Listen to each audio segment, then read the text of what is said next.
campuses, communities, workplaces, cities, and nations.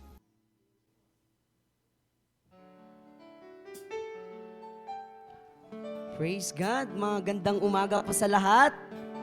Amen! Magandang umaga po sa lahat. Inainyayahan ko po ang lahat na tumayo. At saka, kumustahin mo yung katabi mo. Sabi mo sa kanya, masaya ako dahil nandito ka ngayon. Ayan. Welcome po sa Jamsi Davao, sa mga bago ngayon. Kami po ay nagagalak kasi umattend po kayo dito ngayon. Praise the Lord. Tama ba, team?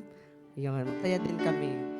Ayan, so ngayon, as welcome sa matag usa mo awit ta sa usa ka kanta nga naguluhan.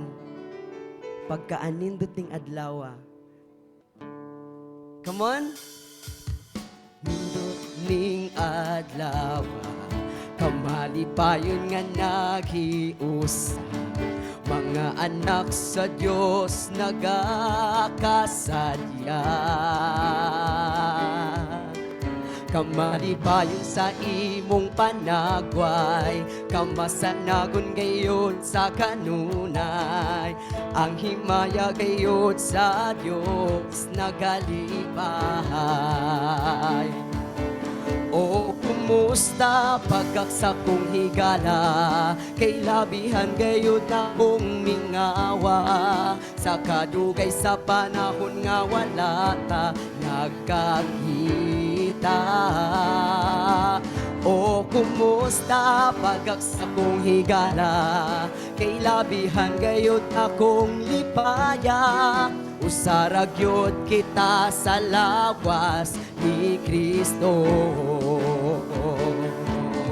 O kumusta pagaksa kong higala, kay labihan gayon na kong mingawa. Sa kadugay sa panahon nga wala ta nagkakita. O kumusta pagaksa kong higala, kay labihan gayon na kong lipaya.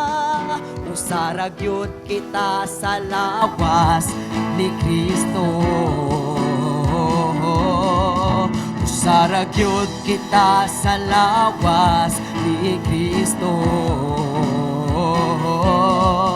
Usarag yun kita sa lawas ni Kristo. Come on, clap your hands. Hallelujah! Good morning, church! Hallelujah! Palakpakan ko nga Diyos! Hallelujah! No, before ta mudayig sa buhi nga Diyos, lahi nang mudayig ka kay Lord nga nasabtan ni mo nga no nga mudayig ka kang Lord. Amen! Paba mga anak sa Ginoo. Amen! Laira Jud! Excited na ba ka mudayig sa mga Diyos? Amen! Amen! Praise the Lord! Come on! Ipahiyop ng imong dagway. Hallelujah! Ipakita nga, tigdanag dyan ang himaya ni Lord sa imong dagway. Amen! Hallelujah! Come on! Continue to clap your hands. Hallelujah! Para sa himayaan sa mga Diyos. Come on!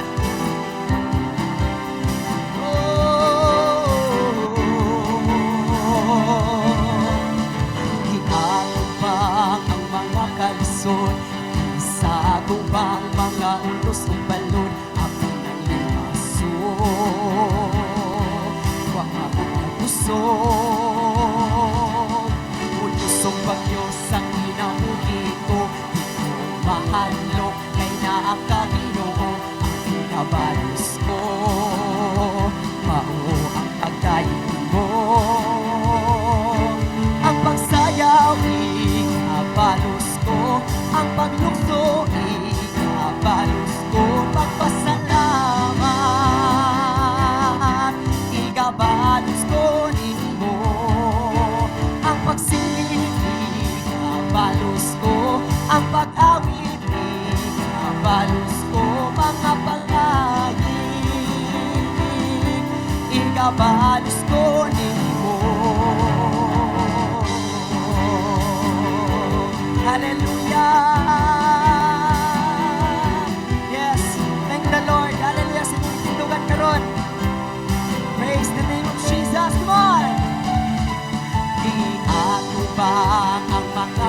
lusot. Isa gubang mga unos o balon, apong pasok. Wa mahundag kusog, wa mahundag kusog. Unos o bagyos, nabuhi ko, di ko mahalong, kay naakaginoo ang inabalos ko. Ang pagdayig mo, ang pagdayig mo, ang pagsayaw, balos ko, ang paglukso, balos ko, magpasalamat, igabalos ko nimo, ang pagsinggit, igabalos ko, ang pag-awit, igabalos ko, mga pagdayig, igabalos ko nimo. Kumani pa tayo ng pagdayig diya sa buhay ng Diyos. Hallelujah! Hallelujah!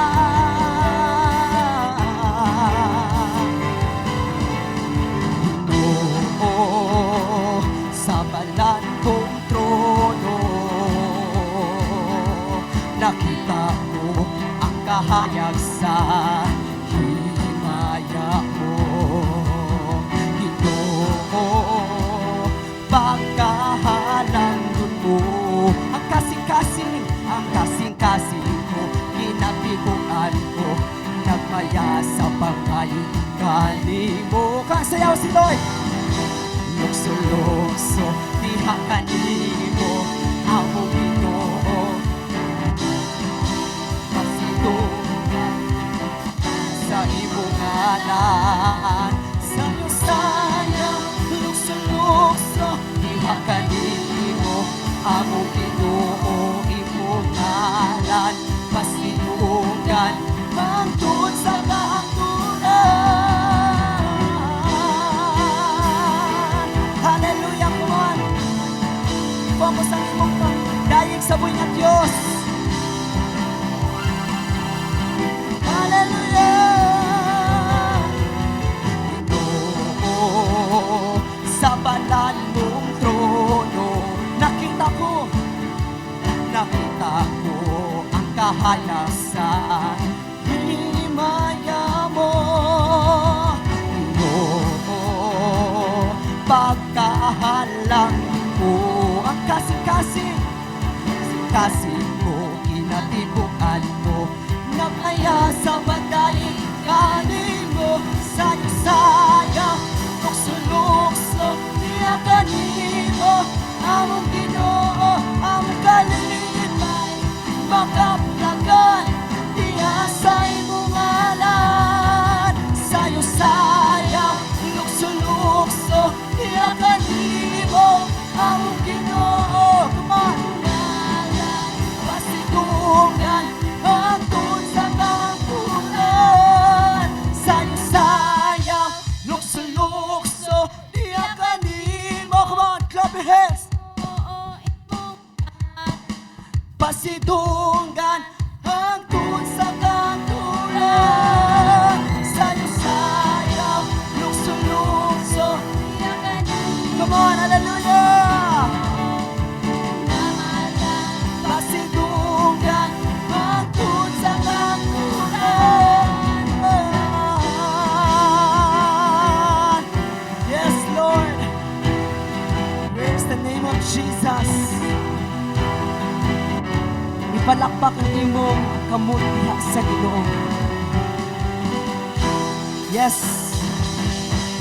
Pasalamati si Lord na nahatag nimo sa Ginoo ang imong the best nga pagdayeg. Hallelujah, hallelujah. O karon ako mong ginahangyo ang tanan nga ipaubos ang inyong kaugalingon diha kay Lord. Tanang butang maangkon nimo, pero lahi ra jud maangkon nimo ang presensya ni Lord. Amen. Walay bisan usa nga place diri sa kalibutan nga pinaka-safe kundi ang presence ni Lord. O karon ayaw sugot nga muuli ka nga uga. Napabata mga anak sa Ginoo. Ayaw sugot nga dili nimo maangkon ang presensya ni Lord karon. Hallelujah, hallelujah. Come on. Gina-invite ka ni Lord nga mo go deep sa pagdayeg kang Lord. Gina-invite ka ni Lord nga ipaubos nimo ang tibok nimong kasing-kasing, tibok nimo ang huna-huna diha sa Ginoo. Hallelujah. Remember, nangita si Lord sa tinuod nga magdadayeg. Wala siya nangita. Hallelujah. Kanang present ka. Nangita si Lord kanang naki-personal nga connection. Without connection to the Lord, there is no worship. Yes, Lord.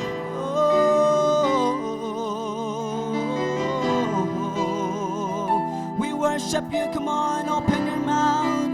Hallelujah. This is our desire. This is what I want, Lord, to feel you in this place. Hallelujah.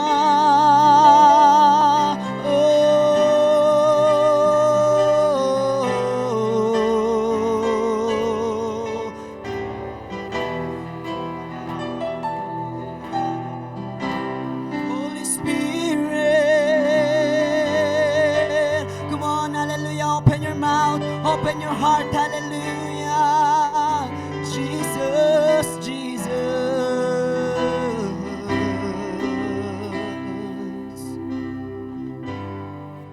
Yes, Lord. Kanimo lang, O Diyos, ang tanan. Walay amo ang Ginoo.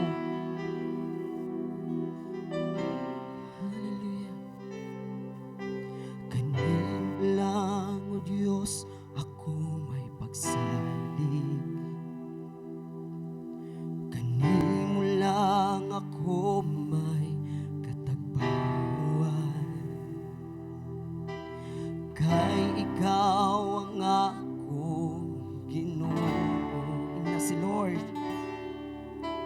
Kanimo lang, O Diyos, ako may pagsalig.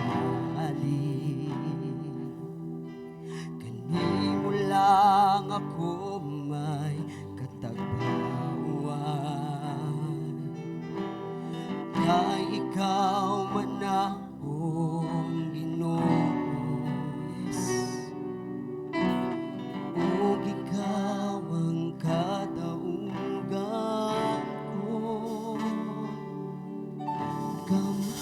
Kamhanan ka, O Diyos sa kabuuan.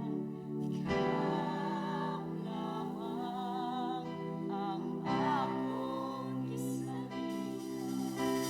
nawala sa tanang butang.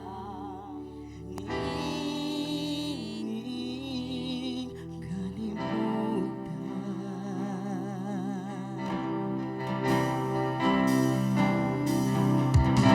Pagkatahong gayud sa imong ngalan, na ikaw man ang kaluwasan.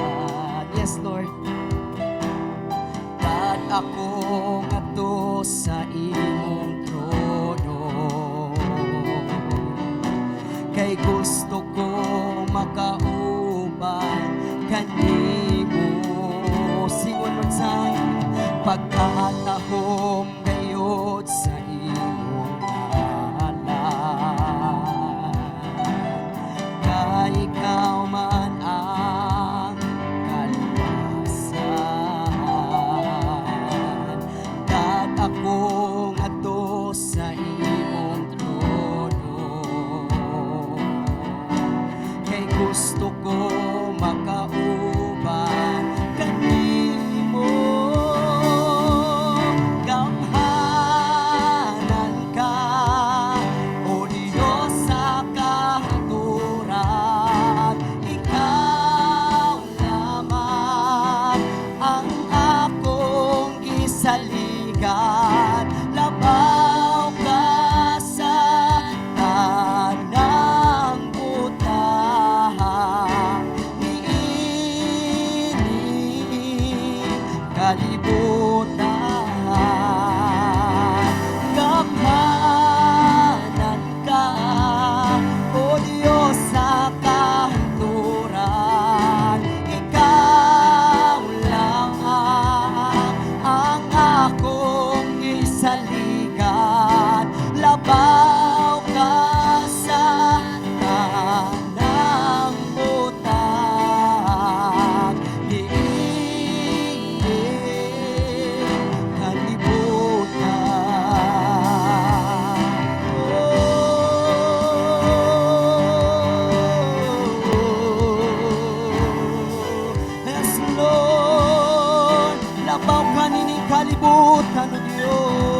akong Ginoo.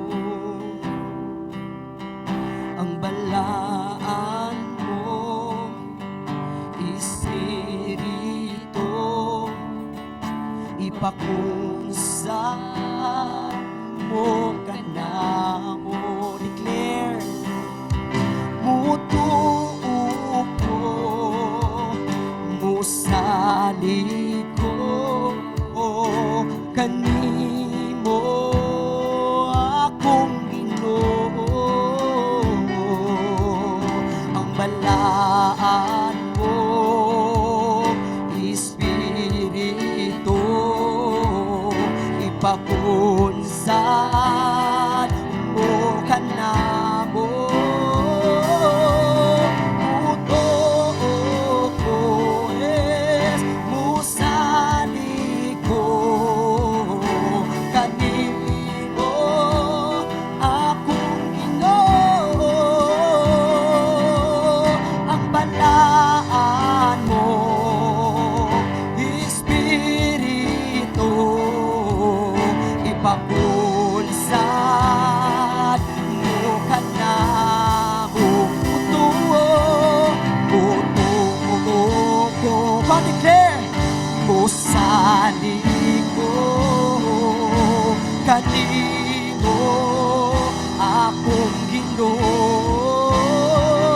Ang balaan mo, Espiritu, ipakunsan mo.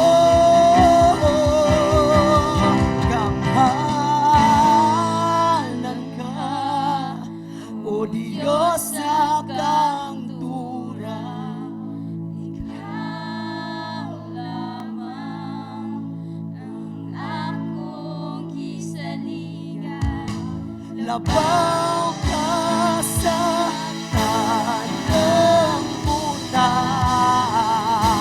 Tingin kalibutan, kamanan ka, O Diyos sa kahaturan. Ikaw lamang ang akong gisaligan. Labaw ko sa tanang utang. Niiling kalibutan. Hallelujah. Yes, Jesus. Gamhanan ka, O Diyos. Balaan ka, O Diyos.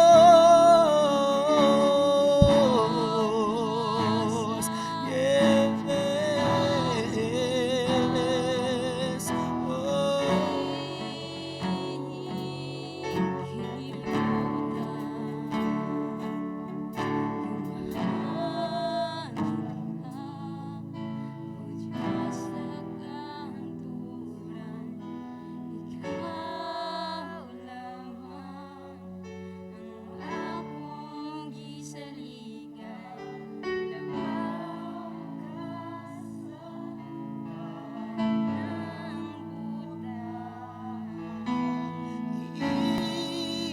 Niiling kalibutan. Niiling kalibutan.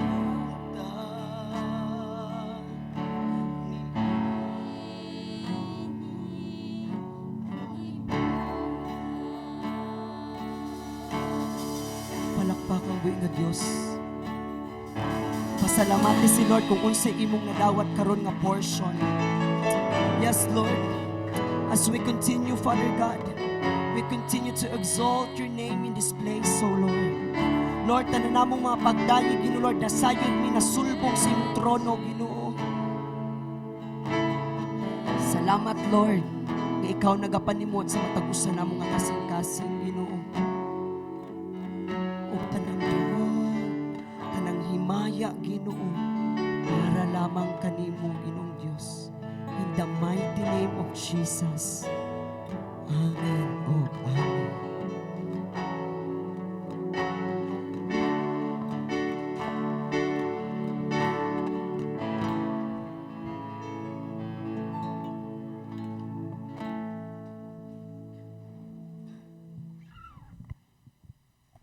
Praise God.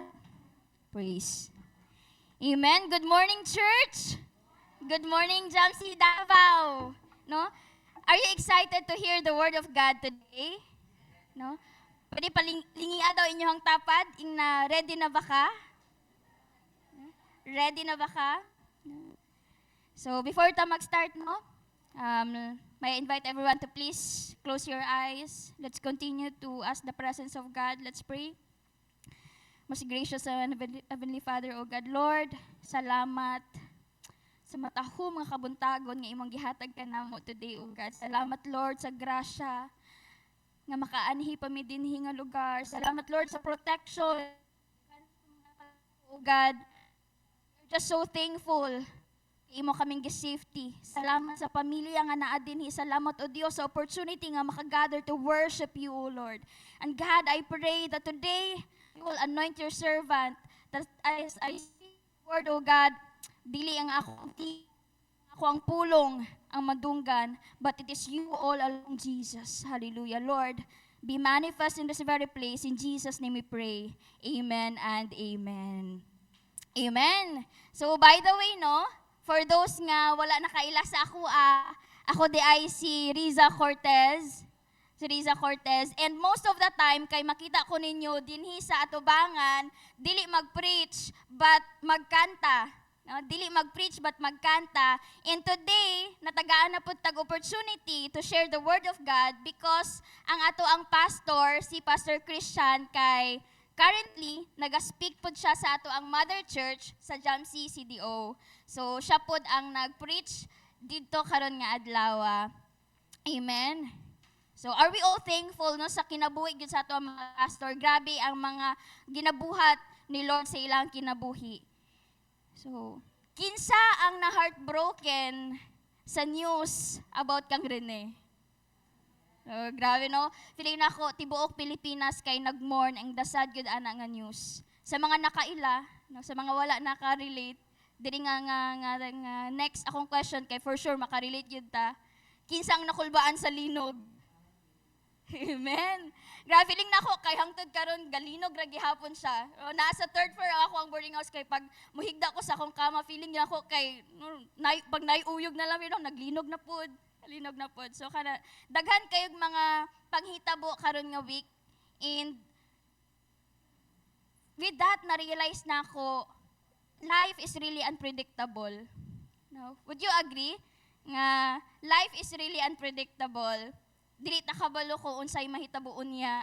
Dili ta kabalo kung naapabata ugma, napabataon niya. No? Life has a way of placing us in a situation nga wala na to gina-expect. Kinsa nag-expect nga ugma, mabroken dahi ka. Wala ta nag-expect nga ma-disappoint dahi ta. Wala ta nag-expect nga mag-suffer dahi ta. And many times, kana nga mga butang gahappen lang siya without warning. Without warning. Warag usa ka adlaw, okay pa man ang tani mi sa ako ang pamilya. Okay pa man ang tani mi sa ako ang asawa. Okay pa man ang tani ang among relasyon. But then suddenly, one day, nganong murag naa na may gap. Nganong murag na something, na burden. A season nga wala na to gina-expect. And church, ginaingon last Sunday, no, that's the reality of us nga nagapuyo pa dinhi sa kalibutan, a fallen world. And today, are you excited for the Word of God? Amen. Today, we will going to study one character in the Bible, a man nga nagabitbit usab og wounds nga wala niya gina-expect.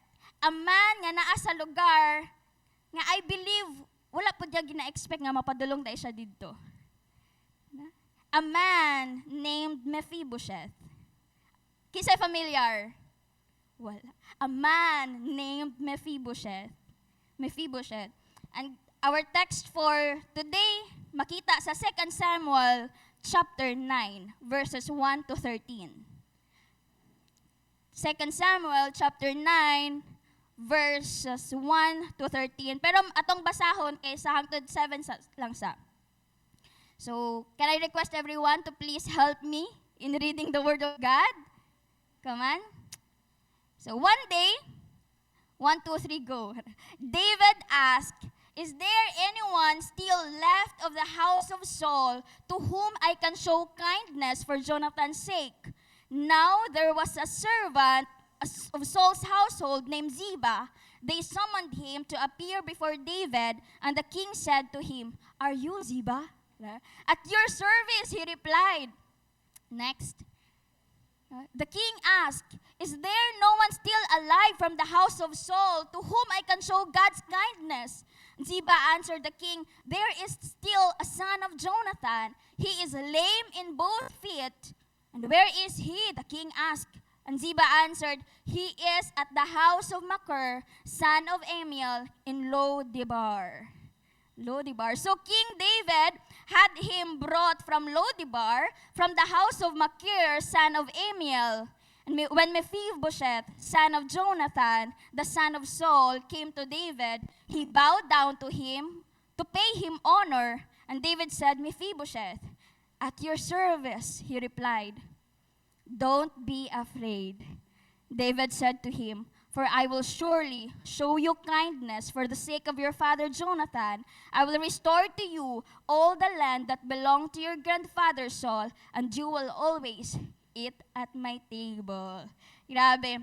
So sa mga dili familiar aning story, this story takes place during a time when it was King David na ang naghari sa Israel. So familiar man ta kay Saul, di ba? Si King Saul. So wala na si King Saul, wala na si Jonathan nga anak ni King Saul. So namatay na sila din nga time, and it is King David na ang naghari, no? Napulihan na ang throne. And then one day, after sa isa ka victory ni David, nangutana siya sa iyang mga people. Yang pangutana, "Naapabay nabilin sa pamilya ni Saul para himuan nako og kaayo?" Grabe, no? "Naapabay nabilin sa pamilya ni Saul para himuan nako og kaayo?" Balik sa first nga trick sa katong 1 to 3. And then naa si Ziba, kani si Ziba mao siya ang servant ni Saul. Nangutanan na po si David kay Ziba, "Ziba, naapabay pamilya si Saul nabilin para i-bless nako, para pakitaan nako og kaayo sa Dios." God's kindness, no? In verse 3. In verse 3, God's kindness. You know what? I realized diri nga si King David, nangita siya Samuel, nangita siya sa pamilya ni Saul, dili para i-punish, right? Kundi para i-bless. For you, normal ba siya? For you, so, dili ba siya surprising? Kaya as for me, very surprising siya. Because sa panahon nila, when the king, sila na po ang mutungtong sa trono, usually, ang ginahimo, pangitaon nila ang pamilya sa late nga king, sa previous nga king, dili para i-blessed, kung dili para patyon, para ma-eliminate, para mawala na ang threat. Pero diri makita nato that David, instead of hunting an enemy, he searches for someone, nangita siya someone, para i-bless, ipakita ang kindness. Dili lang siya ordinary nga kindness. Usa ang ingon sa verse? God's kindness. And para mas mailhan na, mag-gets nato, kung unsa gyud ning klase nga kindness, Lord, nganong lahi man siya. God's kindness from the Hebrew word, next po, from the Hebrew word, hesed. Everybody say hesed. Hesed, no? Often spelled as kesed. So, unsa man meaning? Actually, ang God's kindness, kay wala good siya, ang hesed, wala good siya exact English nga translation, but it means loyalty, steadfast love, undeserved kindness and generosity. Undeserved kindness and generosity. Then Ziba answered David, "There is still a son of Jonathan. He is lame in both feet." Napay anak si Jonathan king. And bakol siya. Why bakol? Bakol ang iyang tiil. Grabe ang description ni Ziba, oy. Grabe pa ang description ni Ziba. Naay something siyang tiil. Bakol siya. So, that single sentence no, giingon ni Ziba, magets na nato kung unsa ang sitwasyon ni Mephibosheth. Okay ba siya? Makita nato nga suffering ginaagian si Mephibosheth. And para magets nato ang background ni Mephibosheth, we need to flip back, bubalik ta pila ka chapter sa book sa Bible, and makita nato dito ang iyaang story. In 2 Samuel chapter 4 verse 4, yan. Ingon dito, Jonathan, son of Saul, had a son who was lame in both feet. He was 5 years old when the news about Saul and Jonathan came from Jezreel. His nurse picked him up and fled. But as she hurried to leave, he fell and became disabled. His name was Mephibosheth. His name was Mephibosheth. No? Appreciate ninyo ako ang pictures nila sa ako ang PPT. Ganan kay ko magbasa og Bible nga kanang naay mga illustration, naay mga picture kay mas magets nako ang kanang story. So 5 years old daw si Mephibosheth katong nahibalaan or naabot sa ilahang news nga namatay na ang iyang papa ug iyang lolo nga si Saul. And then kini nga nurse, so ang nagbantay sa iya naghurry, nagpaspas, gikarga si Saul, and then suddenly, siguro nakulbaan na siguro to ang nurse, nahulog si Mephibosheth. Na-crippled si Mephibosheth. One instance, isa lang kahulog. Pero grabe ang consequences. Grabe ang naagian ni Mephibosheth. And while nag-prepare ko ani nga message kay kalit lang, nag-flashback ang mind sa panahon sa akong college days. Sa panahon sa akong college days, kinsay wala pa naka-experience nga kanang murag malumpo ang inyong tiil. Praise God, wala pa, no? During college, na-experience na ko na nga halos dili ko makalakaw. It was, I think it's second year college, and wala po ko nagpa-hospital kay wala mo kwarta. So, dili jud ko kalakaw to the point nga magkamang lang ko para makaadto sa kusina, and dili pud ko pwede mag-eskwela kay second floor ang among boarding house, so dili ko makadaog sa hagdanan, so dili ko maka-eskwela for a week. But then ang pinaka worst kay dili sa ako ang tiil, sa ako ang heart. Feeling nako ako lang isa, feeling nako wala ko'y bisag kinsa nga kauban. Dili ko active sa church at that time, though na mother church sa CCM, but dili jud ko active dito. Church goer. Wala ko'y family. Layo po ko sa akong pamilya. Kaya na ako sa Zamboanga. So, sa Zamboanga. And then ako ang mother kay naa sa Manila nag-work. Ako ang papa kay naapod sa layo nga dapit. So broken family. And then feeling na ako kay ako na lang. Wala na pwedeng mupasan sa ako dili ang ako ang self lang gyud. That's what kining a story, ang Mephibosheth is one of my favorite story in the Bible because I can relate, no? Makarelate ko sa iya ang na-feel, nabati. And honestly, that was one of the most helpless moments sa akong kinabuhi. No? Lisod kaayo ma-alone. Lisod kaayo pag mag-inusara na lang ka. Like, so, I convince myself nga, dapat mo, tindog ko. Walay lain nga mo tabang sa ako lang. For a moment, I understood what it feels nga kanang imuhang body na bitaw mo limit sa imua. So praise God kay Tita Ana, Padre si Tita Ana.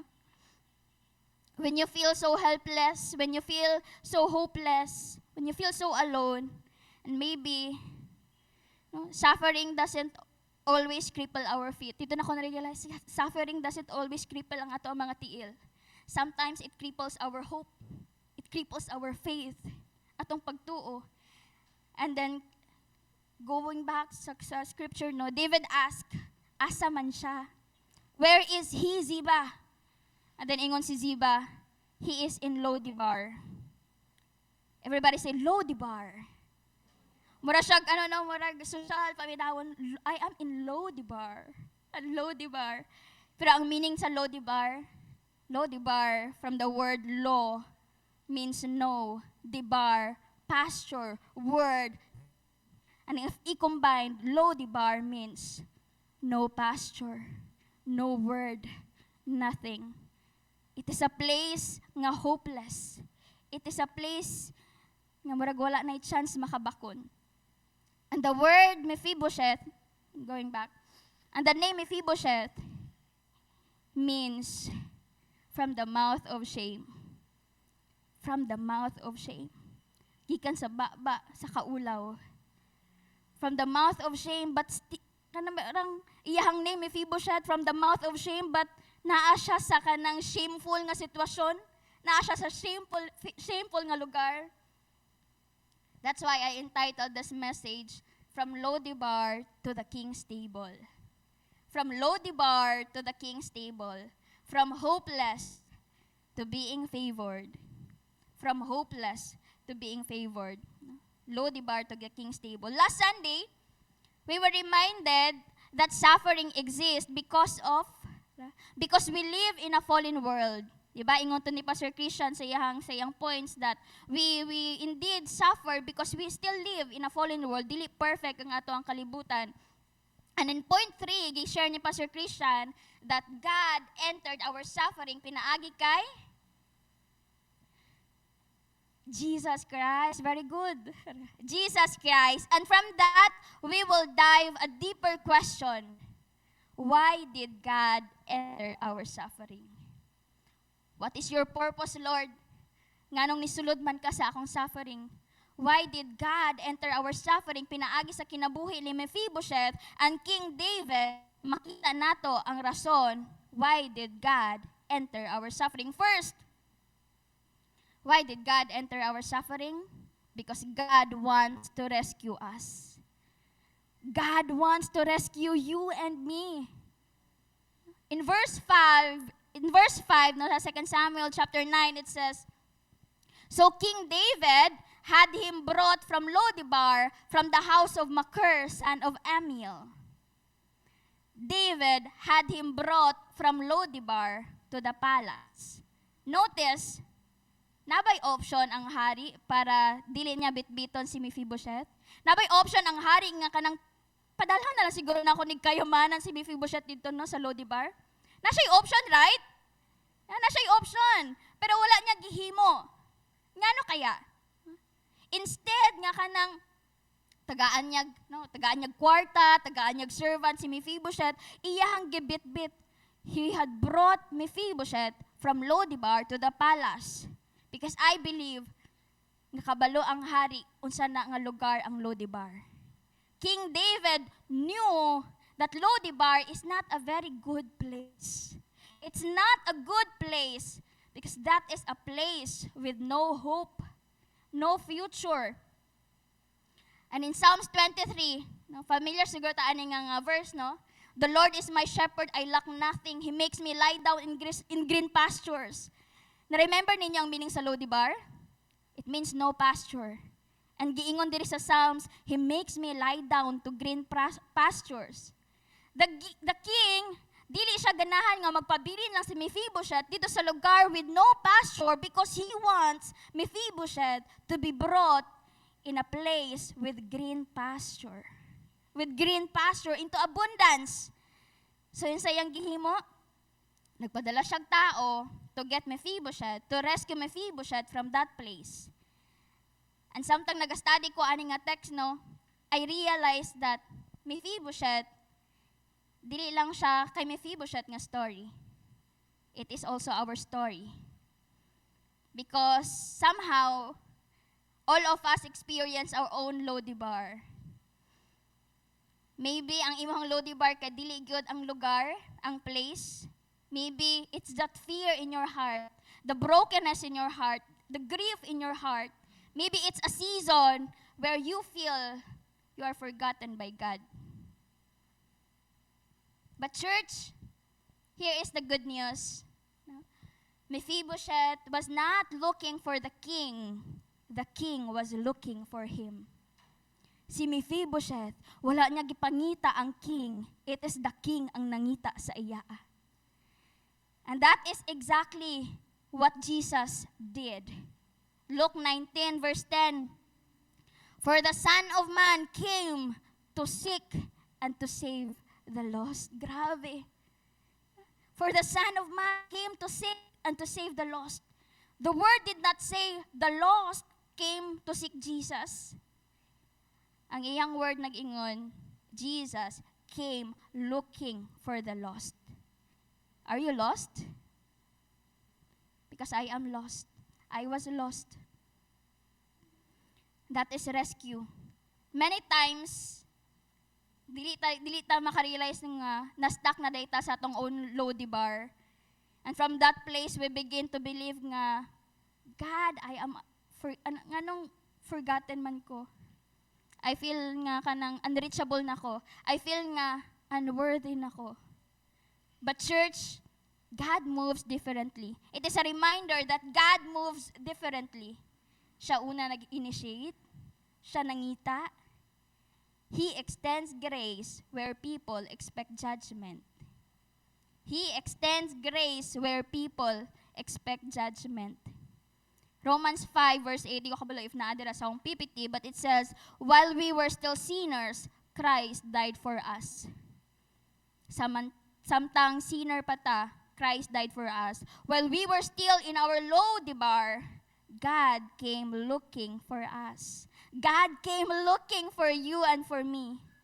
Church, God was already searching for you. Ginapangita na ka ni Lord. Jesus entered our broken world, stepped into our suffering, and came looking for those who were lost. Nga no? Because He wants to rescue you. He wants to rescue me. Gusto ka tabangan ni Lord. Maybe your Lodi bar is your location right now. Naa ka sa imong Lodi bar. I want to tell you, church, that is not your final destination. That is not your final destination. And I love what the king said the moment nga niadto si Mephibosheth sa iya. Iyahang word nga giingon, don't be afraid. Pwede na ko kuan tricks. Ingon dito nga, don't be afraid. Nga sa verse.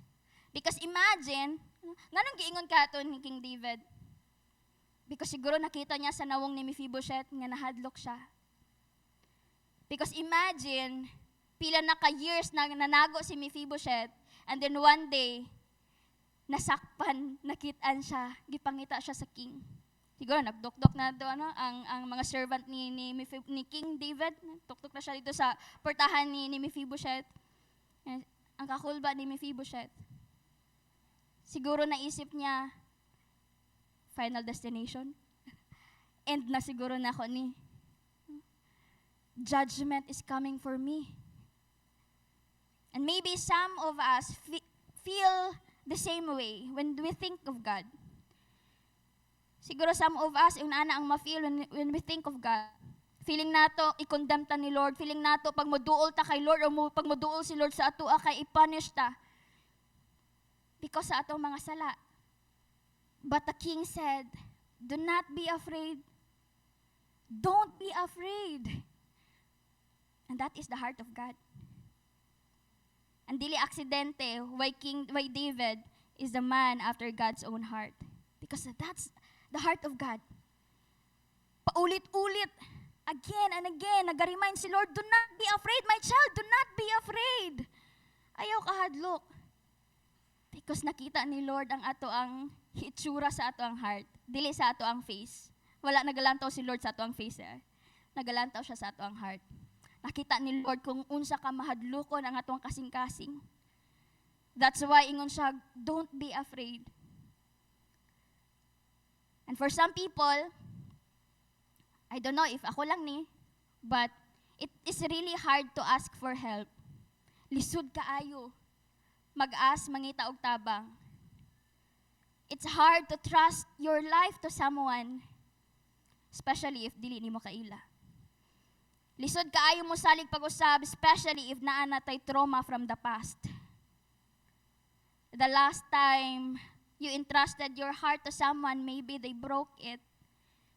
The last hands that carried you, just like kay Mephibosheth, may have failed you. Gitagak ka, gihulog ka. But this time, church, the hands reaching out to you are the hands of our faithful God, and He will never fail. The hands reaching out to you are the hands of our faithful God, and that kind of hands, that will never ever fail. Church, what is your Lodi bar today? Maybe for some of us, it is a marriage that's falling apart, a relationship, a secret sin you've been hiding for years, mga ginatago ni mga sala. Maybe some anxiety that keeps you awake at night, mga ginahuna-huna. Church, whatever and wherever your Lodi bar is, the King knows exactly kung asa ka. The King knows exactly kung paunsa ka i-reach out. The King knows exactly kung paunsa ka abuton. And God is reaching out to you right now. Gina-open ni Lord ang iyang hands sa imua.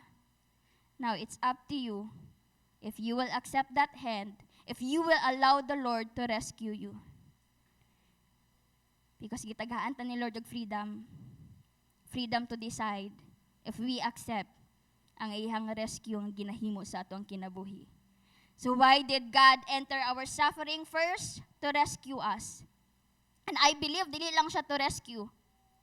God enter our suffering because He wants to restore us as well. Amen. Hallelujah. God wants to restore us. Grabe ka nindot nga message ni Lord, no? Promise ni Lord that He is going to restore us. When Mephibosheth finally nagtindog na siya in front kay David, trembling, expecting judgment, David said, "Do not be afraid, for I will surely show you kindness for the sake of your father Jonathan. I will restore to you all the land that belonged to your grandfather Saul, and you will always eat at my table." Take note, akong gi-underline yun, no? I will restore to you all the land. All the land. I-restore ni King David ang tanan nga property that belonged to Saul. Di ba si Mephibosheth kay siya ang apo ni Saul? And kato nga mga property supposedly kay para gito kay Mephibosheth, nawala lang sa iya. But then here comes King David willing to restore what was lost sa life ni Mephibosheth. I realized sometimes suffering has a way of taking things from us. Naagyo na tanggalon, naagyo na kuhaon, naagyo na makuha ang suffering sa atua. Usahay opportunity, usahay peace, confidence, dreams, and usahay part sa ato ang kinabuhi nga wala nato gina-expect nga maapil og kawala. Maybe people, time, part sa ato ang self that we never thought we could lose. We would lose. And after a while, well kanang dwell ta sa kanang suffering na sa pain, we begin to believe nga tanan nga nawala, Lord, dili na gyud ma-recover. Tanan naguba na nga relasyon, dili na gyud mauli. Tanan nawala nga time, dili na gyud mabalik. But amazingly, makita nato through the life of King David, he gave back to Mephibosheth all. Dili lang some, dili lang one, but all what was belonged to Saul. He is restoring inheritance, restoring dignity. And in Joel 2 verse 25, can we all read? I will restore to you the years that the locust has eaten. While this promise of God kay ginaspeak niya sa Israel, it reveals something about the character of God. That God is a God who restores. And He is the same today. God is a God who restores. The enemy may steal, suffering may take things from us, but God is a God who rescues, and He is also a God who restores. Amazingly, hallelujah. No?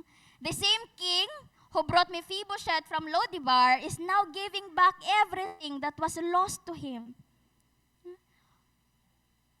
Church, what suffering took from you is not beyond God's ability to restore in His perfect will. What suffering took from you is not beyond God's ability to redeem and restore in His perfect will. Amazing. And I believe sa kining nga story ni Mephibosheth, wala lang gina-restore ni King David ang iyang inheritance. He was restoring something even deeper. His identity. His identity. Because even nadunggan niya ang promise ni King David sa iya nga i-restore niya tanan, ihatag niya tanan property. But look at unsa ang girespond ni Mephibosheth in verse 8. Please ko flash. Pakibasa. What is your servant that you should notice? A dead dog like me. A dead dog like me. No? Nakita nato that the king is speaking restoration, but Mephibosheth is speaking like a dead dog. A shame. Dead dog meaning pinaka-low na jud ka sa low. Pinaka-poor na jud ka sa poor. Murag wala na jud i-value ang imong kinabuhi. The king is talking inheritance, but still Mephibosheth is talking about unworthiness. Dili ko worthy. Hugaw kayo ko, Lord. Kinsa man lang ko. Familiar? And I think murag ka na nga mga words ang gabalik-balik sa ako. Kinsa man lang ko, Lord, para makadawat sa imong grasya. And for years, Mephibosheth kay nagatago dito sa Lodibar, crippled ang iyang tiil, and siguro mao ang ginasulti sa iya. Dili Mephibosheth ang ginatawag sa iya, but crippled man. You crippled man. No? Ikaw nga disabled, ikaw nga bako. And eventually, that's how he saw himself. That's how he saw himself, a dead dog. And isn't that true for many of us? Nagaingon si Lord sa imo that you are forgiven, but still gina-replay nimo sa imong mind, tanan nimo mga sin, tanan nimo mga shame. God said sa imo that you are loved, higugma ka ni Lord, pero nagabalik-balik sa imong mind, that moment, nga gi-reject ka sa people, gi-reject ka sa imong bana, imong asawa, sa imong job. God says you belong, but still, na-feel nimo nga dili sila ganahan sa imo. You still unwanted. You still feel unwanted. Because church, inana ang ginahimo sa suffering. Dili lang niya ginaapektuhan ang atong circumstances, ang atong situation. Sometimes, if we are not careful, dili ta careful church, it will also shape our identity. Ihang igrab kung kinsa gyud ta. We start seeing ourselves through our wounds, through our past, through our failure. Ay, si Riza, katuman to siyang na-fail, katuman to siyang wala gidawat, katuman to siyang wala gipili. Ay, si Riza man to nakahimog ingon ani. Through our shame. And that's exactly what the enemy wants. That's exactly what the enemy wants. He wants us to define ourselves by our past. The enemy wants us to define ourselves by our past. Past mistake, past sin, imong shame, imong gihimo. But God wants us to define ourselves by His grace. The enemy wants you to define yourself by your past, but God identifies you by His grace. Next, please. The enemy wants you to define yourself by your past, but God identifies you by His grace. Usahay kay many people are no longer living in the pain. Wala na sila kato nga sitwasyon. But it's as if that they are still living in that identity that the pain created. Wala na sila sa sitwasyon, pero ang ilang mindset murag naara dito gihapon. The situation changed, but the mindset remained. The wound healed, but the label stayed. The season ended, but the shame never left. Nahumana na ang sitwasyon, nahumana na ang season, but still, wala gyapon nawala ang shame. That's why restoration for me is not only about changing our circumstances. Restoration is learning to see yourself the way God sees you. Restoration is learning to see how God sees you. In 2 Corinthians 5 verse 17, it says, if anyone is in Christ, he is a new creation. If anyone is in Christ, he is a new creation. What happened to you from the past is not who you are. That's not who you are, church. Your pain, ang ato ang pain, ato ang kasakit may explain just part of our story. But that is not your identity. That is not your identity. Because our identity is found only in Jesus Christ. In Jesus Christ. And notice something beautiful in this story, no? Si King David, wala siya nag-respond sa statement ni Mephibosheth that I am a dead dog. Wala niya gitubayan. He just continues speaking restoration. And niabot sa verse 11, it says, from that time on, Mephibosheth ate regularly at David's table like one of the king's son. Paulit-ulit. Dili pa na tricks. Like one of the king's own son. Ingon ito sa verse 11. From dead dog to king's own son. From dead dog to king's own son. The king refuses to let the shame have the final word sa kinabuhi ni Mephibosheth. The king refuses nga ang naay final word sa identity ni Mephibosheth ang iyang ang nahita sa iya.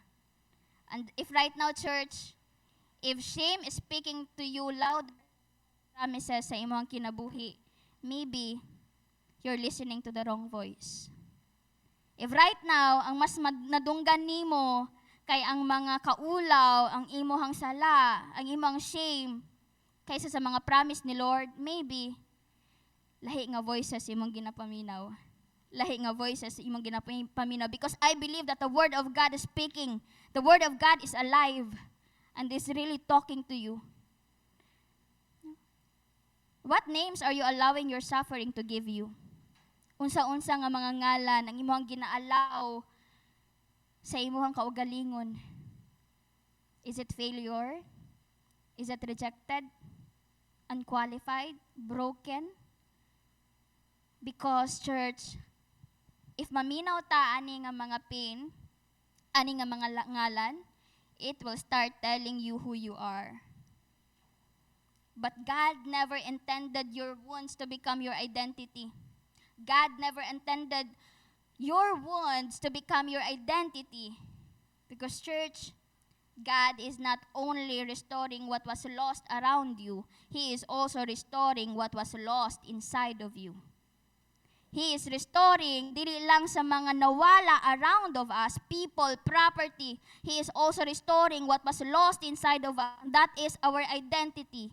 Our identity as the children of God, as the son and daughter of God. Pero praise the Lord.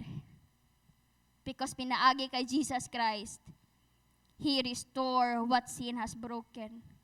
He restore what suffering has stolen. He restore what shame has damaged. Because our God is a God who restores. Hallelujah. And church, ang story ni Mephibosheth, wala lang nag-end sa restoration.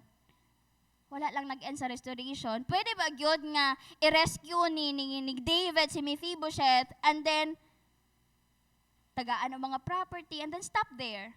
No? Tagaan ako og servant, tagaan ako og money. He could have restored his inheritance and then stop there. But grace, makita nato that grace did not stop at the rescue. Grace did not stop on. And that brings us to our third reason why God entered our suffering, because God wants a relationship with us. God wants relationship with you. God wants relationship with me. In the 2 Samuel, chapter 9, verse 7 and 10, and you will eat here with me at the king's table, but Mephibosheth, your master's grandson, will eat here at my table. And the next, 11 and 13, so Mephibosheth ate at David's table like one of the king's son. Mephibosheth always ate at the king's table. Paulit-ulit. Di ba?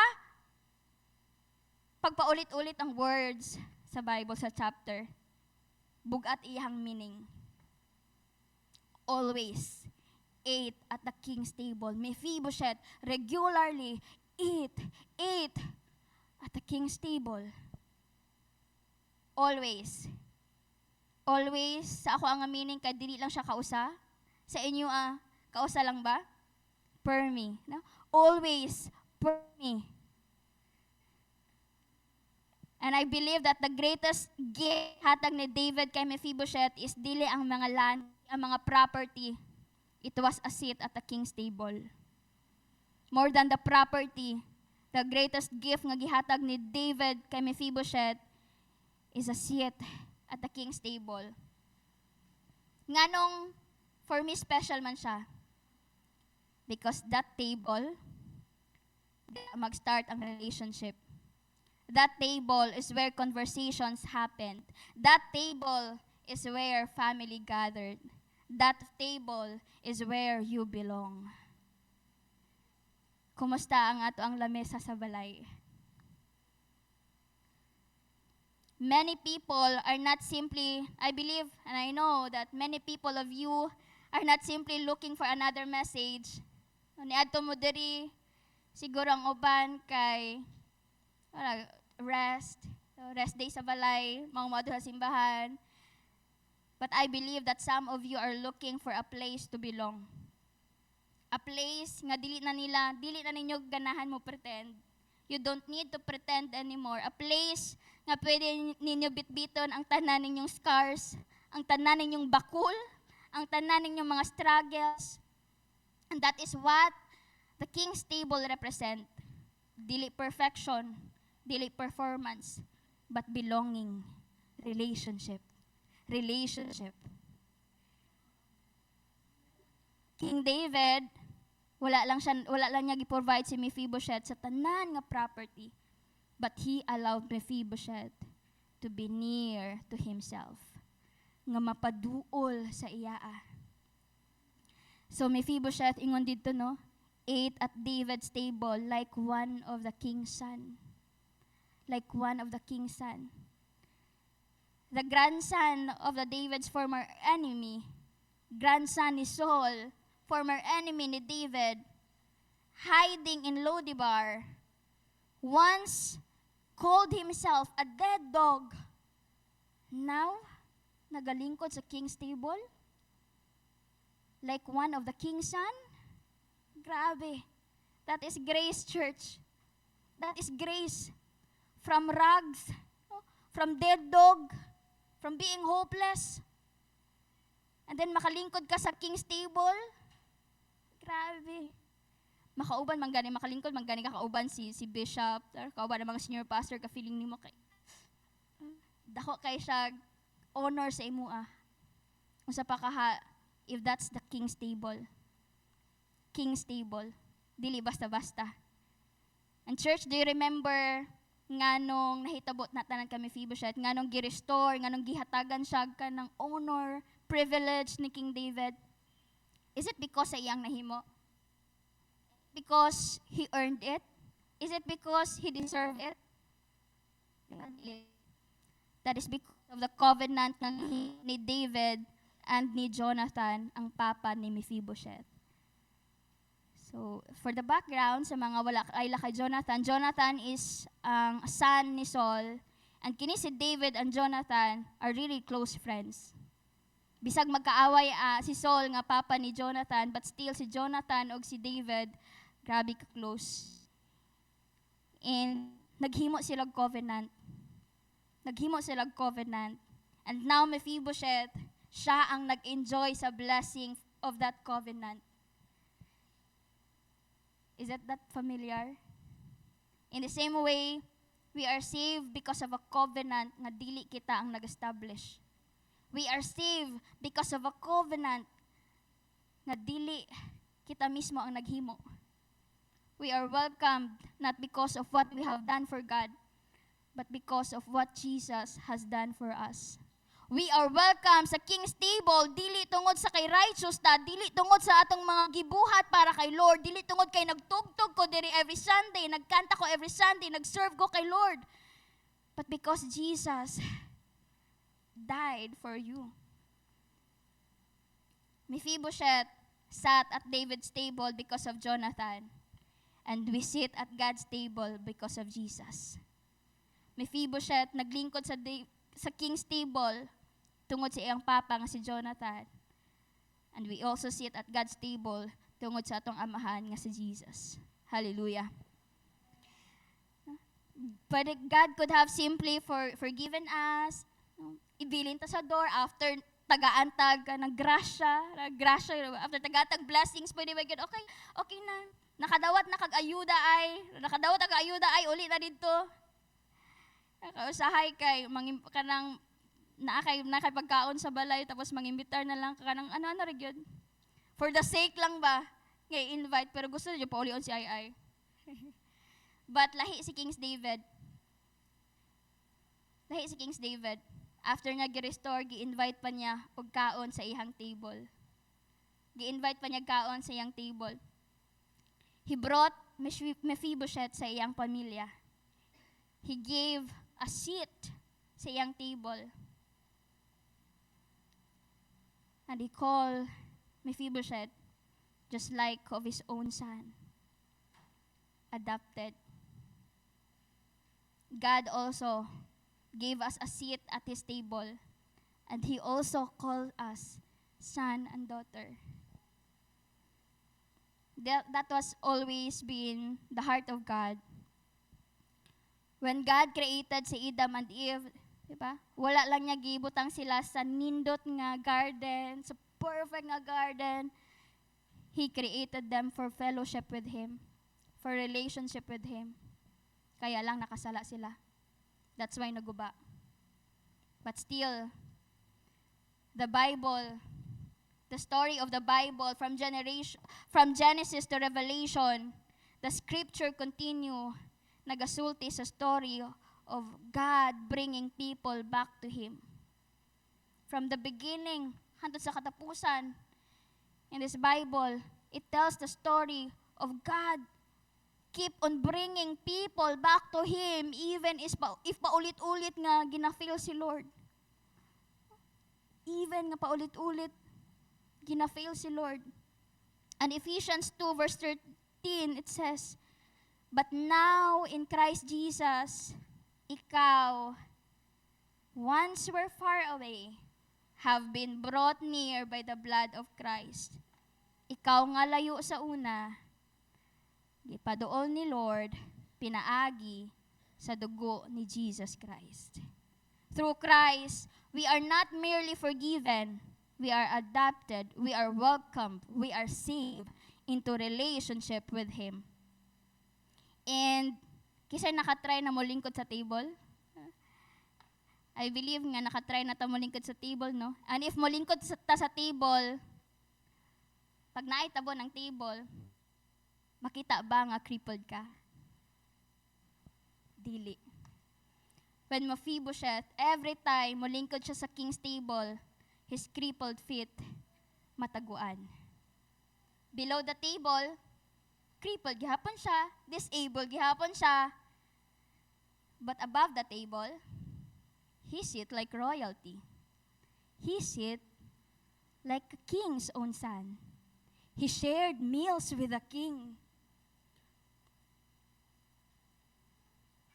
That also speaks nga our circumstances had not fully changed. Maybe dili gyud ma-change ang atong circumstances. Our feet may still crippled, naagi hapoy problema, but ang atong identity will change. Our identity change like a king's own son. A king's own son. Most of us, ginahuna-huna na to nga, ay, guba na kay ko. I am so broken. Dili na ko kaya i-fix. Dili na ko kaya i-fix ni Lord. Layo na kay ko. Dili na ko kaya i-reach out ni Lord. Ang sahay, if naatay problema, imbis nga moduol pa kay Lord, nga na dyan yung mga tao, nga imbis moduol pa kay Lord, mapalayo na hinuon. If naay problema sa leadership, if naay problema sa tao, sa pamilya, imbis nga moduol kay Lord, mapalayo. Mohawa sa church, mapalayo sa church. Instead nga moduol kay Lord, why do people keep on living? But you know, God is calling us to come. Today, I believe that God is calling you to come. If your heart na imo ang presensya diri pero ang imo ang kasing-kasing kay layo na daay kay Lord, God is calling you to come. Come with your wounds, come with your failures, come with your fears, come with your limp, come with your broken heart. At the table, Mephibosheth's brokenness was covered. And in Christ, so is ours. At the table, nataguan ang brokenness ni Mephibosheth. And in Christ, it's the same with us. Maybe that's the word some people need to hear today. Maybe if ikaw ang people nga nangitag word gikan kay Lord, you are welcome at the King's table today. You are welcome at the King's table for who you are. For who you are. Lisod na kayo makabalik kay Lord no if kanang dugay na kayo ta. Dugay na kayo ta ni Hawa. Dugay na kayo ta wala nagpakita. Kay siguro ginahuna-huna gyud kay paunsa ko makabalik, unsa akong iingon. And that is the reality even sa atua people. Lisod na kayo mo istorya, lisod kayo mo reach out because nga panahon ang nilabay. But church, God is telling you, do not be afraid. Ayaw kahadlok. Ayaw kahadlok. You are still welcome. You are still welcome. You are still welcome. And maybe some of us, just like Mephibosheth, kay wala sab niya gipili ang nahitabo sa iya. Dili niya own choice nga mahimo siyang crippled. Dili niya own choice nga ihulog siya. Mephibosheth was only, pila to siya ka years old? 5 years old. When suddenly nahulog siya, wala gitagak, nahulog siya sa iyahang nurse. Dili niya sala. But still, naasaya ang consequence. Gi-undergo niya ang consequence of that fall, of that fell. And maybe some of you, anana pod ang nahitabo sa inyo naamo sa sitwasyon nga dili ka mo ang nagpili. Naamo ana nga sitwasyon tungod kay broken ang inyong family, broken imong parents, dili nimo sala. Naamo nakaana sa sitwasyon tungod kay sa mga people around you.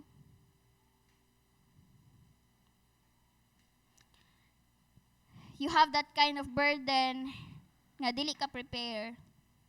And church, if we are that people nga nakakos sa inyo og pain, if we are that people nga na-failed, feeling ninyo na-failed mo, if we are that people that disappointed you, forgive us because we too are broken people as well that need sa grasya ni Lord every day. We are not perfect Savior because Jesus lang yun. But the good news today is that even when people fail us, we can still grab ang kamot ni Lord because His hands are faithful. His hands never fail. Even when others leave, God will stay with you. Even when others drop you in some places, God is willing to carry you. Willing si Lord nga kargahon ka. That's why God entered our suffering to find us in our lowly bar, to carry things we could not carry on our own. And then dalon ta sa lugar nga asag good ang gusto ni Lord. At at His king's table. And as we end, maybe some of you knows exactly sa unsa ang ginaspeak ni Lord sa imong kasing-kasing right now. And the Lord is calling you, saying, do not be afraid, child. Do not be afraid, my son, my daughter. Because there is a reason that we can come home today. We can come home at the king's table because Jesus left heaven, entered our suffering, died on the cross, and rose again so that sinners like us could be welcomed at the Father's table. Na ay rason, aron mo balik ta kay Lord.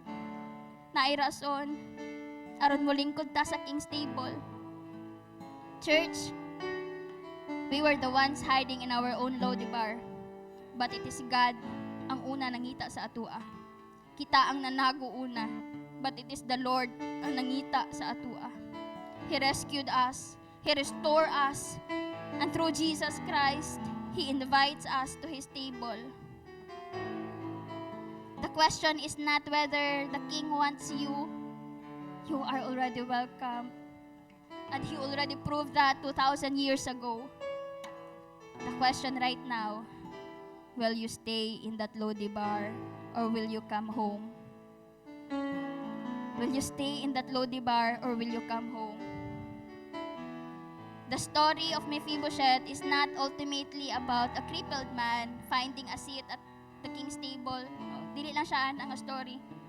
It is a story about us sinners finding a seat at the Father's table because of Jesus Christ. Mephibosheth is you and me. Ikaw ug ako, kita si Mephibosheth. Why God entered our suffering first to rescue us, to restore us, to have relationship with us. And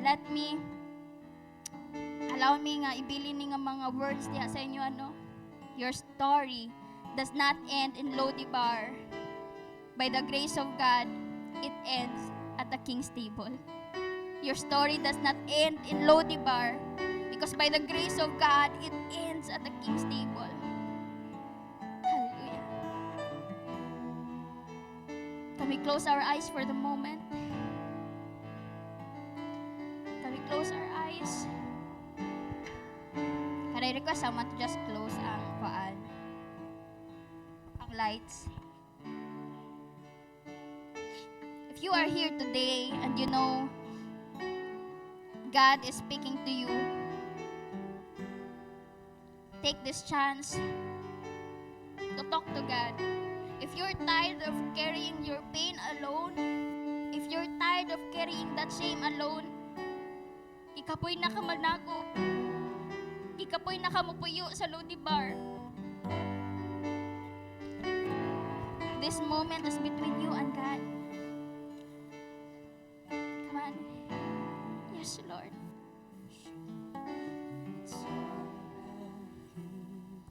And if you are that person, may I invite you to stand and just close your eyes. No pressure, no performance. Just a response to the voice of the King.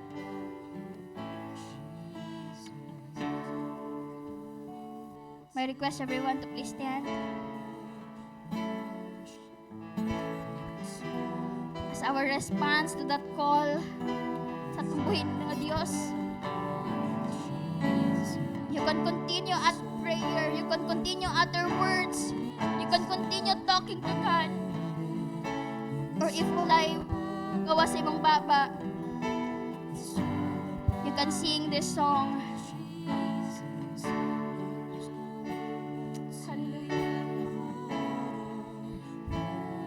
Mabalik. Lisod makabalik. Ba't walay imposible sa itong buhi nga Diyos? Igsuon. I'm sorry, Lord, for the things I made it. When it's all about you. It's all about you. Come on, let's declare, I'm coming back. Lord, mabalik me. I'm coming back to the heart of worship.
continue praying.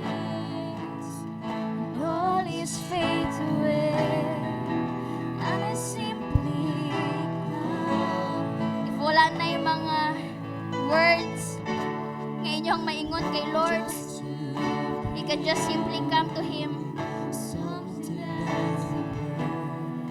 And I will bless your heart.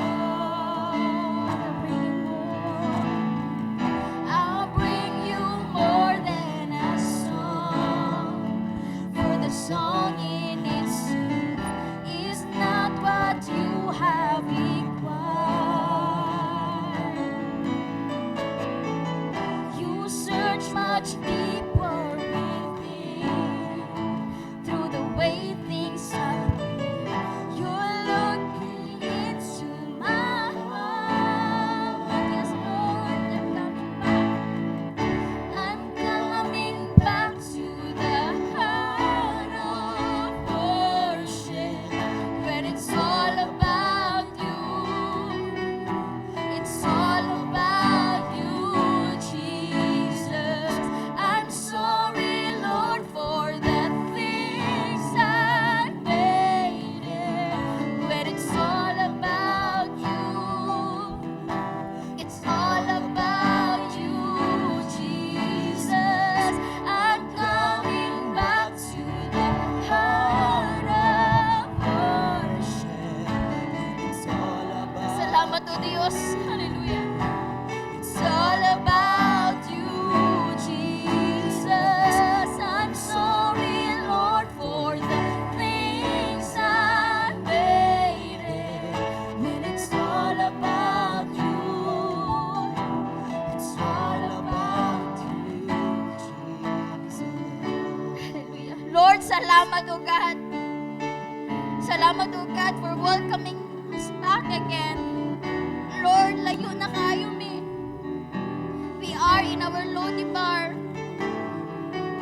Sometimes feeling namo nga dili namin nimo kaya i-reach out, but God, we thank you for your word this morning, reminding us back again that nothing is impossible to you. That nothing is impossible to you, that you can still rescue us, that you can still restore us. And thank you for the relationship nga imuhang gina hatag sa matag usa. Thank you for the invitation. And your people here in Jamsi Davao are responding to that. We are coming back, oh God. We are coming back as your children. We are coming back as your son and daughter. We are coming back at your table once again. We are coming back again in relationship with you. Forgive us, oh Father, if nadugayan. Forgive us, oh God, if grabe katungol ang among mga ulo. Forgive us, oh God, sa mga panahon nga niingon na ka na we are forgiven, but still ang shame, ang sala, grabe nagabalik-balik sa mga una-una. God, thank you for being so faithful. And thank you for being so true. And thank you, pinaagi kay Jesus Christ. Nakabaton mi og restoration. Nakabaton mi usab og relationship with you.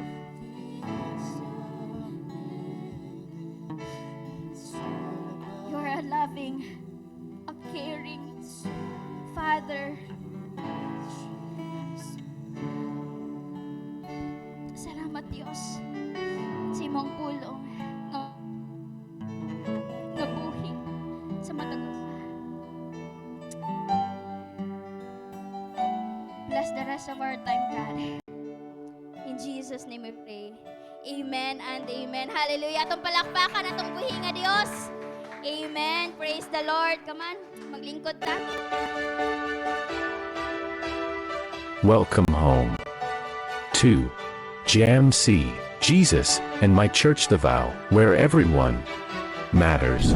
For our church announcements and activities, please see the following posters.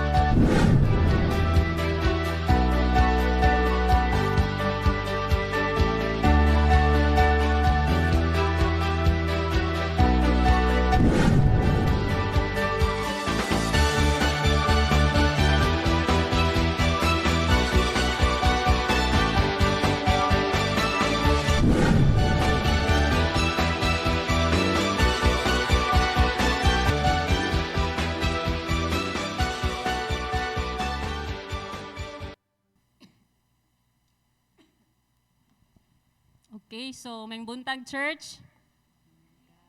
Are you blessed with the word today?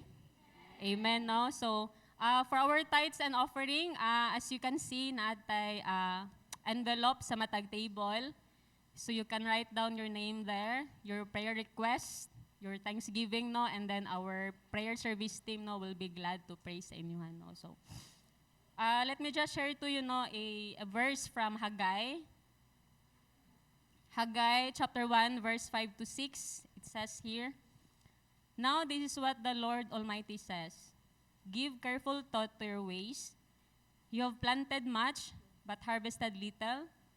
You eat, but never have enough. You drink, but never have your fill.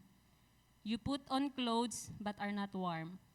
You earn wages, only to put them in a purse with holes in it." So church, in this verse, no, God is speaking to the Israelites, no, after sila na exile. And then,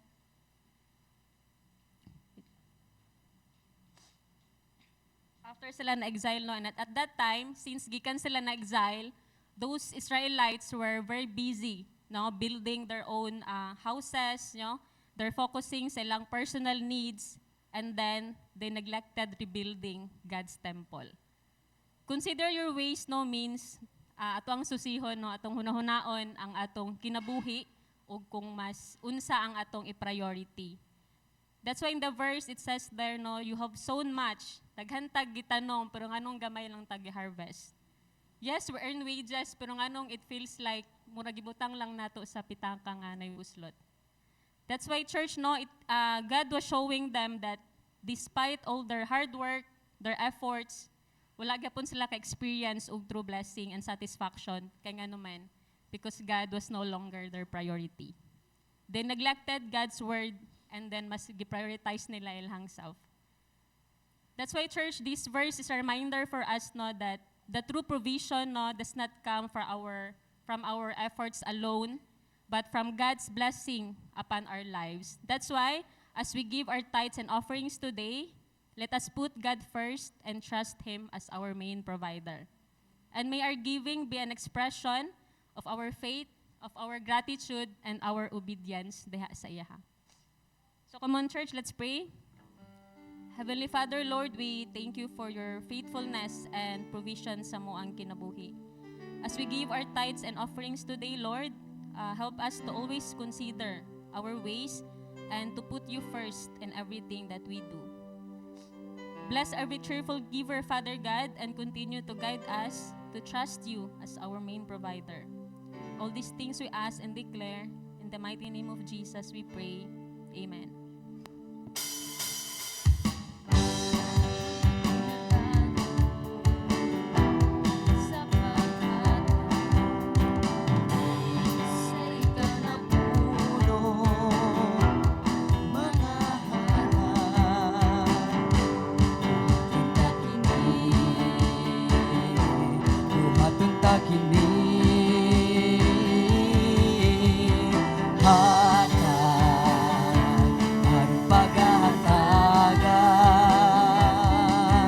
Sikreto kini sa panalangin ug maami ang kambuanan sa langit,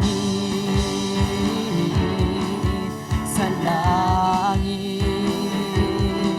Igabubo ang magadayaong panalangin.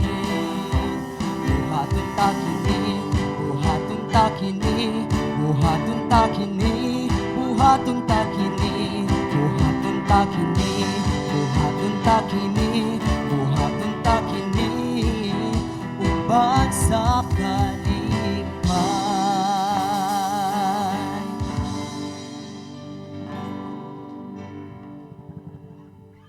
Amen. Praise God. Sige, for additional announcement, no, kay na atong anniversary sa atong Mother Church sa Jam CCDO will be on August 7 and 8. So, naa ang ticket kay Pastor Christian, pero if ganahan mo register, pwede kayo mo doon sa MUA, and 1,000 lang ang registration. No, from 1,500 kay 1,000 na lang sa mga daughter churches. So, gina-encourage gyud ang tanan nga mo adto ta dito mo join because it is also a conference type ang ilang anniversary. So, come on, let's pray. My request everyone to please stand. Let's pray. Let's close this Sunday service in a prayer, no? Heavenly Father, oh God, Lord, we thank you for everything that you've accomplished this morning, oh Lord God. We thank you, Lord, for all the blessings, for all the good things, and for the word of God nga imong gihatag kanamo, oh Lord God. Thank you for allowing us to be reminded of our identity. Thank you for reminding us, oh God, to have relationship with you and that it is still possible to be rescued despite kung asa man mi karon, O Lord God, sa among sitwasyon, Lord. Lord, salamat, O God. We declare blessing upon our city, upon our nation, Lord. We pray for the leadership, O God. I pray that you will continue to give them the wisdom that they need, Lord. I pray, O Lord God, nga imuhang taghaan og integrity ang mga nagalingkod sa tibuok Pilipinas, Ginoo God. Lord, salamat kaayo. We declare blessing aban family nga gina-represent sa mga naa dinhi, O God. May the Lord bless you and keep you. May the Lord make His face shine upon you and be gracious to you. May the Lord turn His face toward you and give you peace. May the love of the Father, the grace of our Lord Jesus Christ, and the fellowship of the Holy Spirit be with each and every one of us now and always. And this church, Jamsi Davao, will continue to worship you, O God, in spirit and in truth. In Jesus' name we pray. Amen and amen. Sulong so diha kanimo among Ginoo among makaplagan diha sa imong ngalan sayaw-sayaw lukso-lukso diha kanimo among Ginoo imong ngalan pasidugan hangtod sa kahanturan.